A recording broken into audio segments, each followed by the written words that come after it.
Hello, this is my Digital Theory and Applications Learning Outcome 2 and 3. The studio is designed with a console that is DigiDesign C24.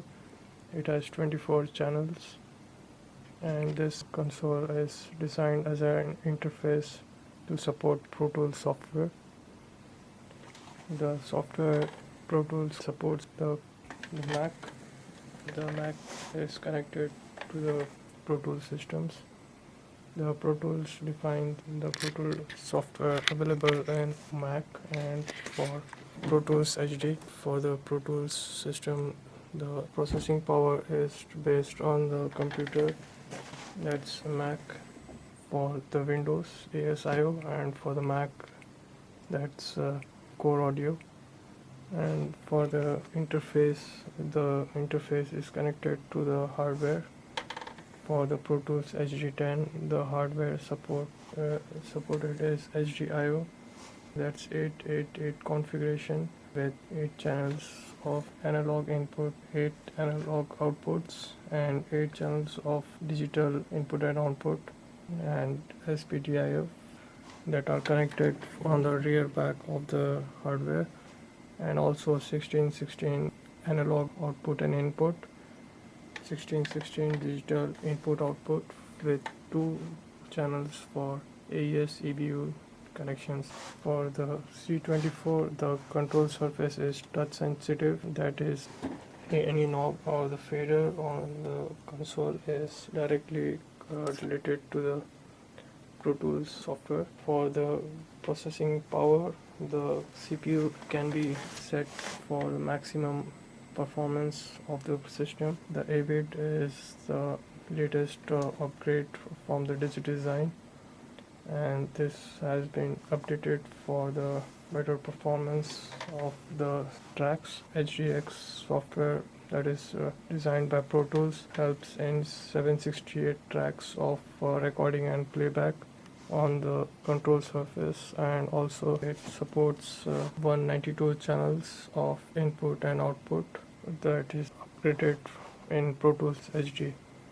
The Pro Tools HD software supports Pro Tools HD hardware with PCI card. There is one interfaces connected with the PCI card. The Pro Tools HDX software supports Pro Tools HDX hardware with PCI card for processing power. The recording and playback of the Pro Tools system is dependent on the sampling rate and bit depth. That also determines the frequency response and the dynamic range of any of the waveform or any of the recordings in Pro Tools. Hello, this is my Pro Tools session. I've recorded 6 MIDI tracks, that is instrument tracks. As we can see, if the play button is pressed, the tracks is being played.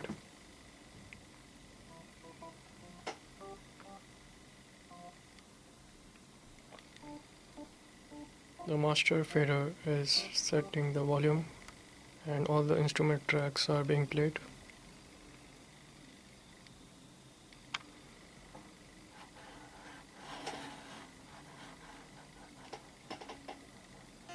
If I go to the options and select the dynamic transport,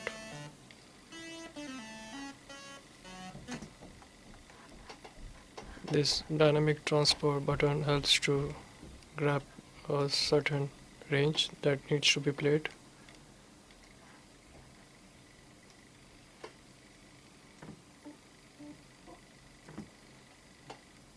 Or if I want to play the last version of the song,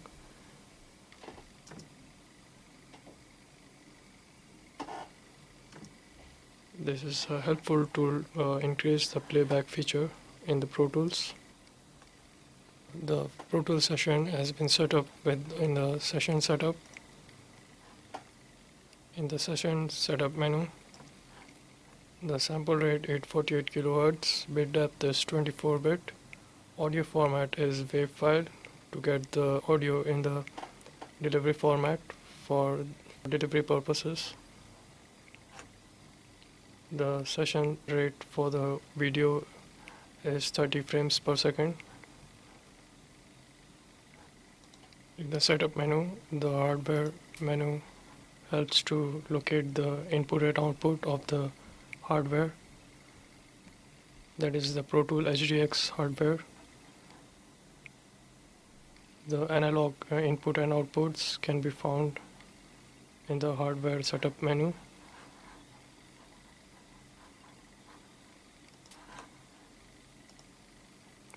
In the playback engine, the option selected is HDX, as we are using the HDX Pro Tool software. The hardware buffer size determines the rate of hardware cache for the processing power. It increases the processing power of the host processing computer. So it's 256 samples. It can be decreased or increased. The lower buffer size helps to take the live recording of those audio inputs. The higher buffer size helps to increase the plug-in processing power. The CPU usage limit can be increased or decreased. It helps to determine the processing power if more applications are being used with the Pro Tools session. So decreasing the CPU usage limit increases the performance of the Pro Tools. Or if we want to increase the plugins processing power, the CPU usage limit can be increased. The disk playback cache size accelerates the performance of Pro Tools for recording and playback. Decreasing the cache size increases the performance for recording and playback from the Pro Tools.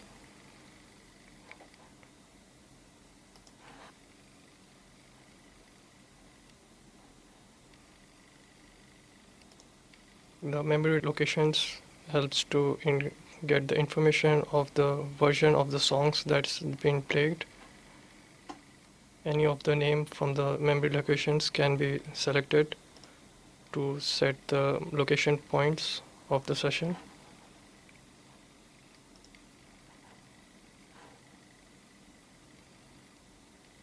The system usage menu gives the information about the processing power from the HDX card, the DSP card. The DSP card is installed within the hardware, Pro Tools hardware, and the activity of CPU processing and the DSP processing can be seen in this menu.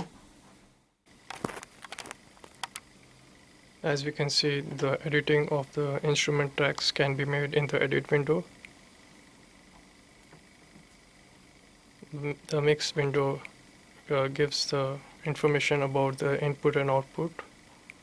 The input selected is A12 for the input of the signal, and the output from the speakers is assigned as output main 1 stereo mix for stereo main outputs from left and right speakers.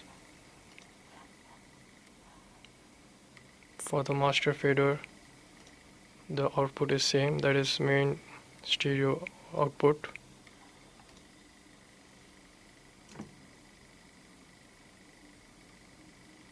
So we can see the instrument tracks are being played as well with the master fader.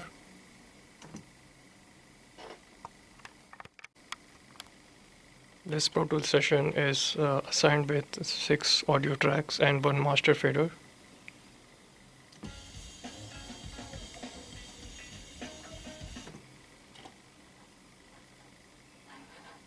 The audio information of the clip can be selected.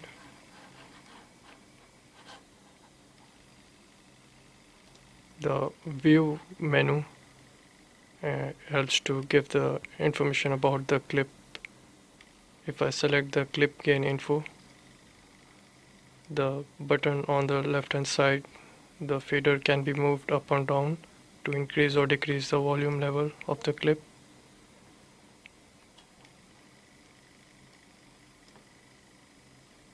So if I decrease the level and I solo the button, the track can be played and monitor the level.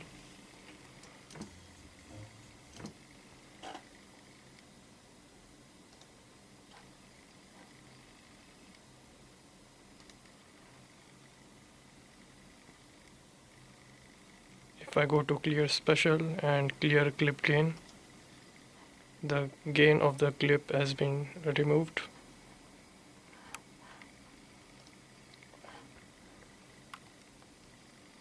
The edit window helps to have the information about the automation. In the automation menu, the clip gain can be converted to the volume automation, that is convert clip gain to volume automation.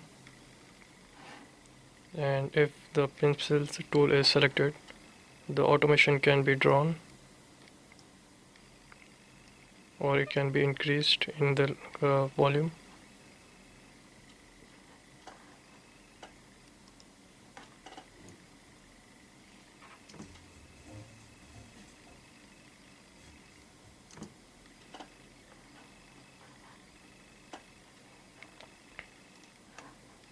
The same way, the automation can be changed from volume automation to clip gain. The automation has been removed and the track is in the normal position. The audio suite menu is the menu that is designed for the audio suite plugins. These plugins alter the clip information and it is a non-real-time processing. The clip changes in its processing format and the file is saved on the disk. The clip is changed permanently.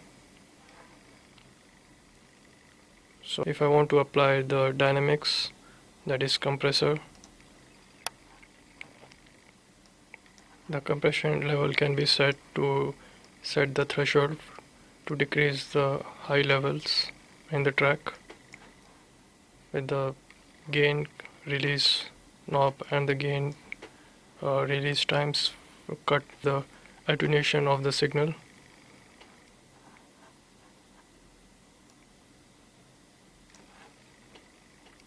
So if I select the red button, that is the target and detarget button, I can select another audio suite plugin, that is EQ3 one band.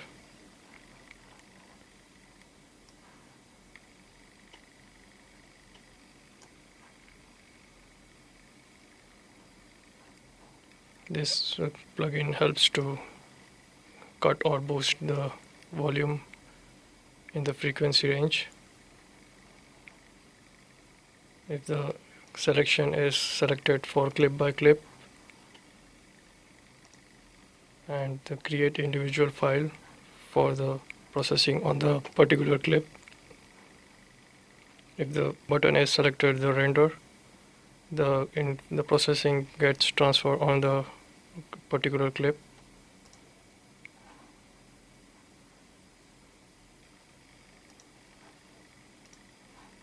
The same way, the selection on the clip can be selected by clip and create individual files.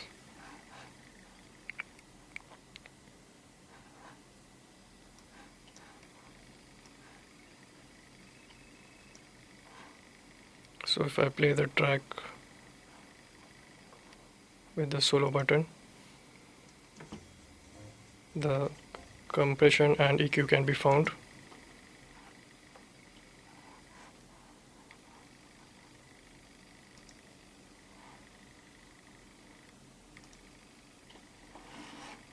These changes can be saved with the configuration window. The configurations menu gives the opportunity to save the processing plugins. The new plugin configuration helps to give the name for the processing.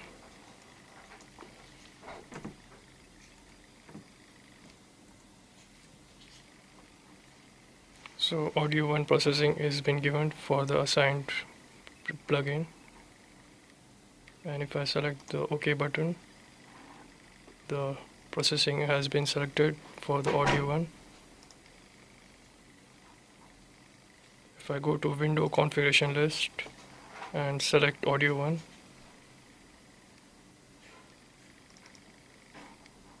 the changes can be seen in the menu.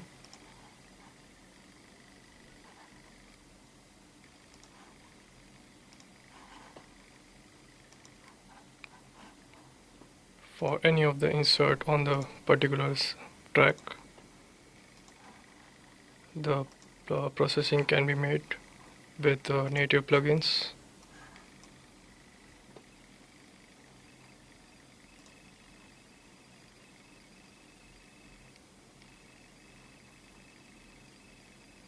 The native plugins process the track in the real time.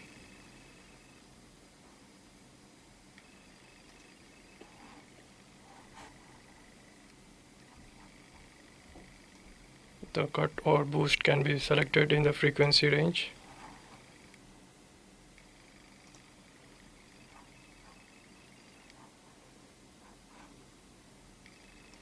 And with the solo button, the track can be monitored.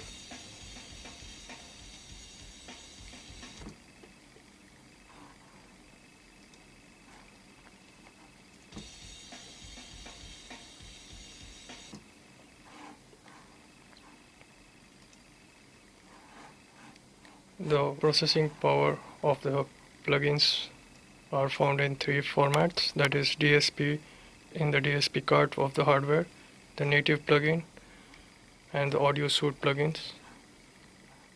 In this session, the aux track has been assigned for the reverb.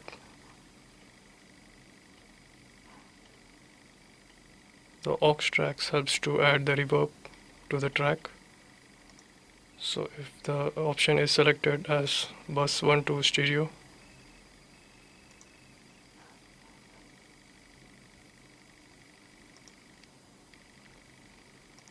and the reverb can be added to any particular track.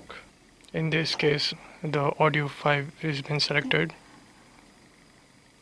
So if the sends button can be selected and bus 1 2 can be set for the reverb on the track. The insert options helps to add the reverb. The DSP plugins reverb is available, that is deverb.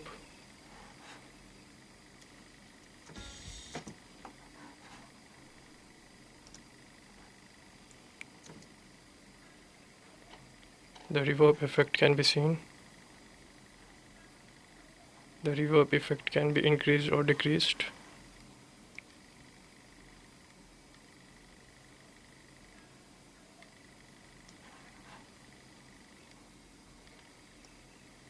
The effects on the reverb can be changed on the deverb.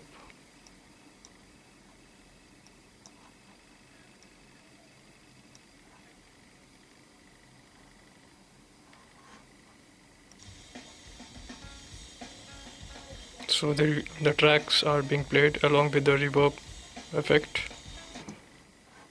For the monitoring purposes, the playback from the master fader is clipping.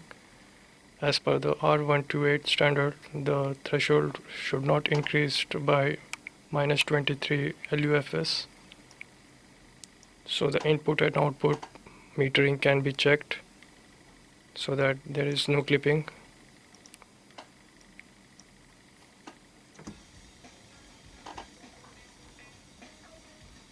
So when the tracks are in the same level, the tracks can be bounced or exported.